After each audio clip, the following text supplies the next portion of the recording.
locomotive. Now, a couple important things to point out. I dare say you're not going to find many turntables of this age that we have set up here today that are actually still intact across this country, and even more than that, operational. Now, quite often, when people have the foresight for preservation, and some of the locomotives that we're using, two of which are very specific, such as the 4501 we're using today, perhaps the only reason they were saved is because they were sold by those larger railroad corporations to smaller operating railroads second-hand. That buys them a little time.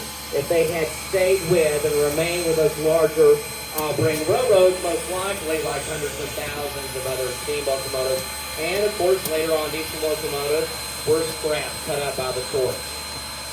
Now, ladies and gentlemen, the turntable we're using today was originally built in Ambridge, Pennsylvania by the American Bridge and Iron Company. It is built in 1916, delivered immediately to Macon, Georgia. It was used by the Central Georgia Railway's locomotive repair shops there in Macon. It was not undercover as far as used as a roundhouse facility or with a roundhouse facility. It was actually used with that locomotive repair shop. Now, in the 1920s, it was removed from Macon, reinstalled in Cedartown, Georgia, with a smaller roundhouse there, the smaller version of locomotive repair shop. And of course, later on, the Central Georgia Railroad is no more. The Central Georgia Railway is no more. The Southern Railway and other various railroads take over different areas and right-of-ways. And the line where this turntable was installed was abandoned. And so too was the turntable. Now, it was salvaged by the museum and installed here in the early 1980s, and we have used it ever since.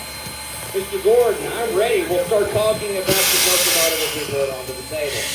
Now, ladies and gentlemen, let me understand, when this turntable was originally built, today Mr. Gordon is operating the turntable using a 25 horsepower motor. Originally, this table and all table bracket were being turned by hand. Yes, turning the amount of weight. We'll talk about that.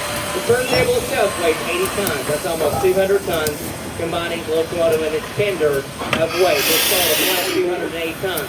Now, how in the world are you able to turn that amount of weight around using only 4 persons in your crew? Well, the whole idea, and quite literally not just a bad pun, this is a balancing act.